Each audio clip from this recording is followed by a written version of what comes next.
नमस्कार, 99 न्यूज़ में आप सभी दर्शकों का स्वागत है। मैं हूं आपके साथ प्रकाश कुमार। आज हम पहुंचे हैं रियलिटी चेक करने के लिए। जी हां, जिस प्रकार से आशीर्वाद टावर में घटना घटती है, आगजनी होती है और उस आगजनी में 14 लोगों की मौत हो जाती है और लगभग 18 से 20 लोग जो हैं वो अभी अस्पताल में भर्ती हैं। जिला प्रशासन की तरफ से बड़े-बड़े दावे किए गए और उन दावों का सच क्या है ये जानने के लिए आज हम पहुंच चुके हैं पॉलिटेक्निक रोड स्थित ठीक सुमित्रा अपार्टमेंट के सामने और ठीक इसके बगल में आप देख सकते हैं कि शिवम अपार्टमेंट है। और इस जगह जहां ये अपार्टमेंट बनाया गया है ये ब्लॉक सी है और ये ब्लॉक डी है। और इस ब्लॉक में आप देख सकते हैं कि 20-20 करके 40 फ्लैट जो हैं वो बनाए गए हैं और ये पूरी तरह से 5th फ्लोर तक इसकी ऊंचाई है। लेकिन इस जगह की अगर हम बात करें तो इस जगह की स्थिति आप देख लें, किसी भी तरह से अग्निशमन जो है वो इस फ्लैट में मौजूद नहीं है। इतना ही नहीं, अगर हम बात करें कि अगर भगवान ना करे कभी कोई दुर्घटना घटे तो आप सड़क की चौड़ाई देख सकते हैं, कहीं 8 फीट है तो कहीं 9 फीट और कहीं 7 फीट ही ये सड़क आपको दिखेगा। अगर गाड़ी अगर आ जाती है तो दूसरे गाड़ी को निकलने में काफ़ी दिक्कत हो जाएगी, निकल ही नहीं पाएगा। कह सकते हैं कि एक ही गाड़ी का रास्ता है। और आप देख सकते हैं कि ठीक इसके सामने 5-5 फ्लोर का फ्लैट जो है वो तैयार कर दिया गया है और इसे देखने वाला कोई नहीं है। आखिर इसकी परमिशन इन्हें कैसे दिया गया? आखिर जब नक्शा पास कराया गया तो क्या उन अधिकारियों के तरफ से, नगर निगम के अधिकारियों के तरफ से, माडा के अधिकारियों के तरफ से क्या इस जगह का निरीक्षण नहीं किया गया होगा? बिल्कुल किया गया होगा। लेकिन कहते हैं ना कि पैसे के आगे सब कुछ है जायज़ दिखता है और यही कारण है कि पैसे के बदौलत आप कुछ भी कर सकते हैं और ये दिखता भी है। आप जिस जगह पहुंच जाएंगे आपको ये चीज़ दिख जाएगा। धनबाद में अगर हम बात करें तो फ्लैटों का जाल बिछ चुका है और हर जगह आपको फ्लैट नज़र आ जाएंगे, वो भी 1-2 मंजिला नहीं बल्कि 10 और 5 मंजिला आपको फ्लैट नज़र आ जाएगा। और लोग जो हैं, जो कोलवरी क्षेत्र में रहते हैं, लोग जो हैं बाहर से यहाँ रोजगार करने के लिए आते हैं, नौकरी करने के लिए आते हैं, वो यहाँ फ्लैट खरीदकर अपना जीवन बिताना चाहते हैं। लेकिन बिल्डरों के तरफ से मोटी रकम लेकर लोगों को फ्लैट बेच दिया जाता है, लेकिन सुविधा के नाम पर कुछ भी नहीं दिया जाता है। पेन पेपर पे अगर आप बात करें तो पेन पेपर पे सारी चीज़ों को दर्शाया जाता है और जो ग्राहक होते हैं, जो मकान खरीदने के लिए पहुँचते हैं, उनसे मोटी रकम भी बिल्डरों की तरफ से ले लिया जाता है। मोटी रकम लेकर अपना जेब भर लेते हैं। लेकिन स्थिति क्या है, स्थिति के बारे में हम आपको दिखाते हैं।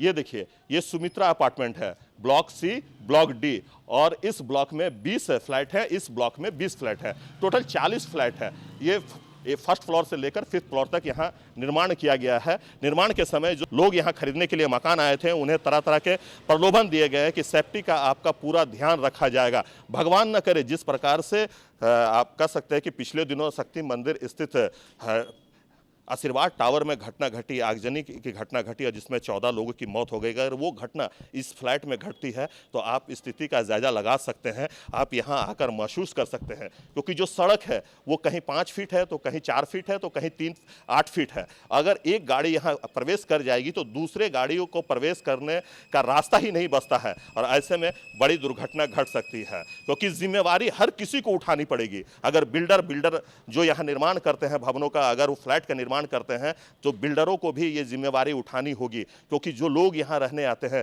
वो अपने परिवार की खुशियां लेकर यहाँ आते हैं। क्योंकि उस जगह पे भी आशीर्वाद टावर की अगर हम बात करें जहां आगजनी हुई है वहां भी लोग अपनी परिवार के साथ वहां रहने के लिए आए थे। एक नई आंखों में खुशियां लेकर उस जगह वो लोग रहते थे। लेकिन जिस प्रकार से घटना घटी सबके सामने है, ना केवल कोयलांचल वासी बल्कि पूरे देश को दहला कर रख दिया।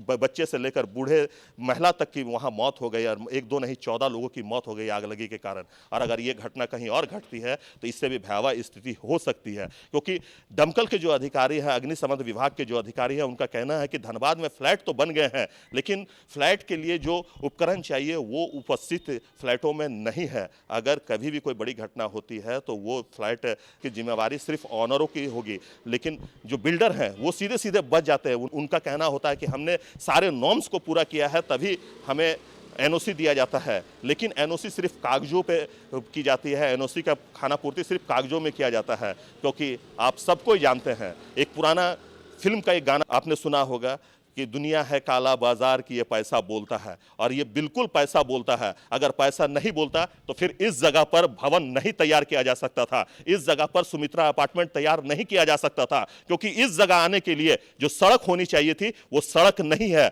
अगर कभी कोई घटना घटती है तो इस सड़क से आप अंदर प्रवेश नहीं कर सकते हैं। तो हमने आपसे कहा है कि पैसा बोलता है, और ये पैसा इसलिए बोलता है कि ये इसका जीता जागता उदाहरण है। ये सुमित्रा अपार्टमेंट है, इसके ठीक बगल में शिवम अपार्टमेंट है, वहां पर भी आप देख सकते हैं कि 5th फ्लोर तक ये फ्लैट तैयार किया गया है, और उस जगह पर भी जाने के लिए कोई रास्ता नहीं है, सिर्फ यही एक मेन रास्ता है, और इसी मेन रास्ते से होकर यहां से लोग गुजरते हैं। अगर एक गाड़ी अगर इस पे प्रवेश कर जाए तो दूसरे गाड़ी को इंतजार करना पड़ता है कि ताकि उसे रास्ता मिल जाए। अगर दो गाड़ी एक साथ आ जाए तो आप सोच सकते हैं कि जो गाड़ी उधर से आ रही है, जो गाड़ी इधर से आएगी, वो बीच में ही फंस के रह जाएगी। चाहे कितना भी इमरजेंसी होगा, या तो एक गाड़ी को बैक करके रोड पे जाना होगा, या दूसरे के अपार्टमेंट में गाड़ी प्रवेश करना होगा, तभी यहां से गुजर सकते हैं।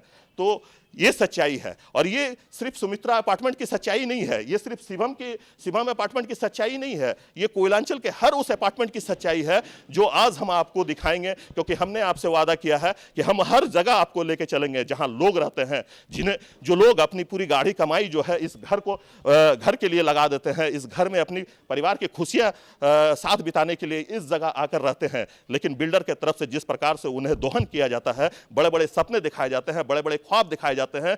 जब इस जगह का भूमि पूजन किया जाता होगा उस समय बड़े बड़े होर्डिंग लगाए जाते हैं, पोस्टर लगाए जाते हैं, अखबारों में विज्ञापन दिए जाते हैं, और कहा जाता है कि हर सुख सुविधा से लैस होगा आपका घर। लेकिन जब आप इस घर पर प्रवेश कर जाते हैं तो सारा जवाबदेही जो है वो आप पे थोप दिया जाता है, आप लोगों पे थोप दिया जाता है। अगर इस जगह पर कुछ भी अगर प्रॉब्लम होता है तो इसकी जिम्मेवारी जो लोग यहां रहते हैं उन लोगों को थोप दिया जाता है कि आप ही इसकी जिम्मेवार है, जबकि ऐसा कुछ भी नहीं है। जो लोग यहां रहने के लिए आते हैं उनकी जिम्मेवारी तो है ही है, लेकिन जो लोग इस जगह को बना कर देते हैं, जो उनका आशियाना बना कर देते हैं, उसकी भी जिम्मेवारी उतनी ही होनी चाहिए, और ऐसे लोगों पे कार्रवाई होनी चाहिए। स्वास्थ्य मंत्री को हम अपने चैनल के माध्यम से बहुत बहुत बधाई देंगे, जिन्होंने ये कहा है कि अब कोयलांचल में कोई भी ऐसा नक्शा पास नहीं होगा जो इस तरह के अवैध काम कर रहे हैं, इस तरह से लोगों को ठगने का काम कर रहे हैं। तो ऐसे में स्वास्थ्य मंत्री को अपनी टीम की ओर से बहुत बहुत बधाई, क्योंकि उन्होंने एक सही डिसीजन लिया है। अगर ये डिसीजन पहले ले लिया जाता तो आशीर्वाद टावर जैसी घटना नहीं घटती। अगर आशीर्वाद टावर पे भी अगर 10 फ्लोर बनाया गया है तो आपने वहां देखा होगा कि दमकल की गाड़ी अंदर प्रवेश नहीं कर पा रही थी, क्योंकि पार्किंग का जगह जो था वहां है ही नहीं। इन आउट का जो जगह है महज 8 से 10 फीट का सड़क है, और इस सड़क की भी स्थिति आपको मैं दिखाने का प्रयास कर रहा हूं। अगर ये रोड से यहां तक आने में आपको पसीना छूट जाएगा अगर एक गाड़ी यहां फंस गई तो, क्योंकि फिर इसके बाद आपको 2-3 किलोमीटर घूम कर आना पड़ेगा, और वो भी रोड इतना चौड़ा नहीं है कि वहां 2 गाड़ियां एक साथ प्रवेश कर सकती है। तो अभी के लिए बस इतना ही। हमारे सहयोगी राजेश और हमें दीजिए इजाजत। आप देखते रहिए 99 न्यूज़। अपना बहुत ख्याल रखिए। नमस्कार।